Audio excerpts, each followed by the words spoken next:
Il est 10h47 dans les banlieues parisiennes, marseillaises, ailleurs. En France, des citoyens habitant ces banlieues se révoltent, les appellent à lutter contre toutes les violences dans les cités et à valoriser la vie dans ces quartiers sont lancés par des associations, des collectifs de citoyens. Eh bien, l'un de ces responsables associatifs, Nadir Kaya, est avec nous. Bonjour, merci. Bonjour Monsieur Bourdin, merci à vous pour l'invitation. Alors, vous êtes responsable de l'association, président de l'association Banlieue Plus et nos quartiers. Tout à fait. C'est cela. Hein. Vous, je regarde la quatrième de couverture, le dos de votre petite opus, recueil de pensées, mots de banlieue, mots MAUX. Je lis. Il se bat avec toute une équipe pour stopper les clichés, les préjugés et mettre en avant tout le potentiel des quartiers afin de participer à l'émergence d'un vrai lobby. Nadir croit en une France unie, solidaire, égalitaire et propose à tous de s'engager pour ne plus subir l'hypocrisie et l'ignorance qui nous entourent et peut nous habiller. Nadir, vous lancer un appel à lutter contre toutes les violences dans nos cités de France et de Navarre. Bon, encore une fois, à Marseille, avant-hier, non, c'était le 25 avril, il y a 3 jours, guerre de territoire, un mort de 63 ans et un blessé grave dans les quartiers nord. Bien, bon, le cas marseillais est particulier, mais partout, il y a cette violence. Et vous dites, qui dans nos cités a réussi sa vie avec de l'argent illicite et a rendu sa famille heureuse? Qui peut accepter que sa fille se prostitue ou se fasse séquestrer, donc violer dans l'appartement voisin? Qui peut envisager que son fils ou son frère ne rentrera pas ce soir à cause d'un coup de couteau par un jeune d'une cité voisine? Qui peut imaginer son fils ou sa fille se suicider parce qu'il ou elle est harcelé à l'école? Vous posez ces questions. Oui, comme je vous ai dit, je vous remercie de l'invitation parce que c'est très difficile en France en 2023 de se faire inviter quand vous êtes un responsable associatif, que vous n'avez pas de réseau médiatique ou politique et quand vous avez un discours qui parfois peut déranger.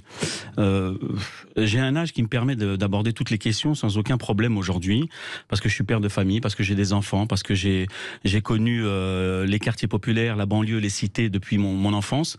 Les choses ont évolué sur certains aspects très bien et globalement sur d'autres pas du tout, voire c'est encore pire aujourd'hui. Cette violence, elle a pas toujours existé. Moi, je fais partie de cette génération qui a connu la vraie mixité dans les années 70-80. J'ai vu l'arrivée des trafics de drogue dans la même période. J'ai vu cette évolution au fur et à mesure. J'ai vu aussi malheureusement cette période où il y a eu un certain renouveau de l'islam à travers certaines influences. J'ai vu aussi certains jeunes rentrer dans la religion et c'est pas plus mal parce que ça a permis aussi, même si on ne le dit pas ou on ne le sait pas, de régler certains problèmes, notamment de violence. Mais malheureusement, il y a eu ce problème lié à l'arrivée de trafic de drogue, de l'argent facile, aux incivilités, à ces familles qui se sont déchirées, pour certaines aussi liées à des familles monoparentales qui se voient aujourd'hui, des mères de famille à gérer des enfants tout seuls. Donc on connaît la difficulté déjà, quand vous êtes une famille dite équilibrée avec un père, une mère et des enfants, la difficulté à vous occuper de certains enfants. Mais aujourd'hui, moi c'est un cri du cœur parce que... Un appel que vous lancez. Oui. Quel est cet appel? C'est un appel que je lance prioritairement, pas simplement aux citoyens, parce qu'il n'y a pas que des citoyens français dans les quartiers, il y a aussi des étrangers qui vivent là, à tous les habitants, femmes et hommes des quartiers populaires, pour comprendre qu'on ne peut pas tout attendre des hommes politiques, ou des femmes politiques, ou d'un gouvernement, ou de la police pour régler des problèmes qui nous touchent au plus profond, parce que ce sont des gens que nous connaissons la plupart du temps, donc à un moment donné, on ne peut pas simplement pointer du doigt le racisme, l'islamophobie, certaines violences policières ou des manquements politiques ou le fait qu'il y ait un clientélisme dans nos quartiers. Il faut aujourd'hui que les habitants des quartiers populaires et de façon générale s'impliquent concrètement. Voilà, que les habitants, les citoyens s'impliquent, s'engagent vraiment à lutter contre toutes ces violences. Tout à fait, parce que à réhabiliter leur cadre de vie. Tout à fait. Moi, j'ai un exemple concret. Oui. Moi, je suis de Gennevilliers du quartier du Luth. Le quartier du Luth aujourd'hui n'a pratiquement plus de trafic. Il y a des choses qui se sont faites naturellement parce qu'il y a de l'activité, il y a des citoyens qui s'engagent. Comme quoi, on peut y arriver. On peut y arriver, mais bien évidemment, c'est pas évident. Je demande pas aux habitants de remplacer la police ou de faire les shérifs, mais simplement de comprendre qu'on peut régler certains problèmes, pas tout, mais avec des petites choses, en bas de son immeuble, en parlant à des jeunes qui peuvent parfois être dans des incivilités, dans des comportements nuisibles, ce que j'appelle des comportements nuisibles qui existent. Parce que souvent, et malheureusement depuis des années, c'est souvent l'apanage d'un discours de droite qui s'empare de ces questions et puis qui nous frustre parce que ce sont eux qui l'abordent. Ça ne veut pas dire que c'est faux, bien évidemment, que ce soit eux ou même des gens de gauche ou des politiques ou des médias. C'est des sujets qui sont vrais, mais qu'il faut savoir aborder. Mais nous, on peut le faire à notre niveau, parce qu'il y a quand même des choses qui se font en banlieue, heureusement. Mais moi, je suis frustré parce que j'ai un certain âge et je comprends que si tout le monde s'engageait, ou si la grande majorité des habitants s'engageaient... Pourquoi est-ce que beaucoup de citoyens ne s'engagent pas? Parce qu'à ça, vous rajoutez les problèmes qui sont liés à l'histoire de nos quartiers populaires, à le fait qu'on nous rejette, qu'on nous reconnaît pas, qu'on nous intègre pas comme des Français, comme les autres, même si certains peuvent avoir aussi ce rejet vis-à-vis de l'État, du gouvernement.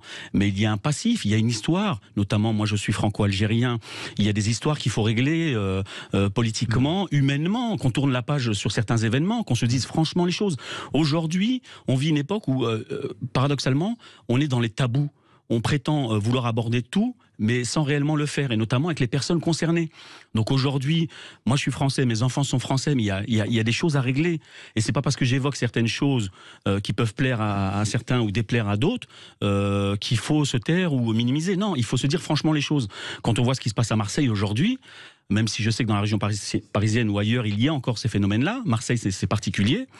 Mais à un moment donné, on peut pas. Et en plus, en tant que citoyen musulman, moi, je suis musulman, j'assume de par ma religion, de par ma connaissance de ma religion, à mon simple niveau. Musulman et républicain. Alors, pas républicain, c'est autre chose. C'est encore autre chose, parce que républicain, c'était un régime politique bien particulier. On peut être français comme des gens qui sont encore nostalgiques à la monarchie de l'époque et qui se ne reconnaissent pas en tant que républicains. Pour eux, ça posera pas de problème. Mais moi, si je dis je suis pas républicain, là, on va me renvoyer à certaines choses. Vous êtes pas laïque, ceci, cela. Non, écoutez, moi, j'ai porté les couleurs de la France à mon simple niveau en tant que petit sportif, fier de mon quartier, fier de Gennevilliers, fier de la région parisienne. Quand vous allez à l'étranger, on est souvent content de partir en vacances ou en voyage, mais on est aussi paradoxalement pressé de revenir en France parce que la France est un pays quand même magnifique malgré ses problèmes. C'est un pays qui a une histoire, qui a des territoires, qui a des compétences. Vous aimez la France? J'y vis. Vous y vivez. Je l'aime, mais il y a des choses que je n'aime pas. Mais c'est pas pour autant que je ne suis pas français pleinement. On a l'impression que parfois en banlieue on n'aime pas, on n'aime plus la France. Je veux pas être méchant, mais il y a quelques jours, monsieur Pascal Praud, qui me connaît un tout petit peu, avait évoqué le fait qu'il était surpris que dans les mouvements sociaux, notamment par rapport à la réforme des retraites, qu'il ne voyait pas il a qualifié ça de non-blanc, de gens des banlieues. Mais ça veut dire quoi? Ça m'a heurté et à la fois ça m'a rappelé la réalité d'aujourd'hui. Mais c'est assez vrai, pardon? Pas du tout, je vais vous donner un exemple. Alors allez-y. Quand il y a eu malheureusement les attentats de Charlie Hebdo, avec mon association et mon réseau, on était 40 personnes issues des banlieues à venir. D'accord. C'est vrai que vu le monde qu'il y avait, moi j'ai vu des Noirs, j'ai vu des Arabes, des Maghrébins, j'ai vu de tout. Certes, on n'était peut-être pas dans la quantité visible. Dans les manifestations après les attentats de Charlie Hebdo, oui. Mais là, dans les manifestations, je suis allé voir, je suis allé me rendre compte sur place. J'ai eu l'impression que la banlieue n'était pas vraiment concernée. Si elle est concernée, moi je suis syndicaliste. Et vous savez que ce mouvement aujourd'hui, s'il perdure, c'est grâce aux syndicats parce que on a une force par rapport à cette équité, à cette justice sociale qui nous anime depuis toujours. La banlieue, ce ne sont pas que des Noirs et des Arabes. La banlieue, c'est aussi des Blancs, ce qu'on appelle des Blancs. J'aime pas ces sémantiques, même s'il faut en parler, parce qu'aujourd'hui, on nous a habitués à nous cataloguer, à nous mettre des étiquettes. Il est blanc, il est noir, il est juif, il est musulman. Moi, personnellement, ça m'emmerde, comme je vous ai dit, j'ai pas grandi avec ça. J'ai grandi avec Pierre, Mamadou, François. On jouait autour d'un ballon, on faisait un peu de boxe, on faisait les cons, les imbéciles, et ça s'arrêtait là. Aujourd'hui, la France, on vous oblige à porter un costume ou à venir avec une identité particulière. Ça m'emmerde profondément, mais j'ai pas de souci à dire que je suis musulman, que je suis banlieusard, je le revendique aujourd'hui pleinement.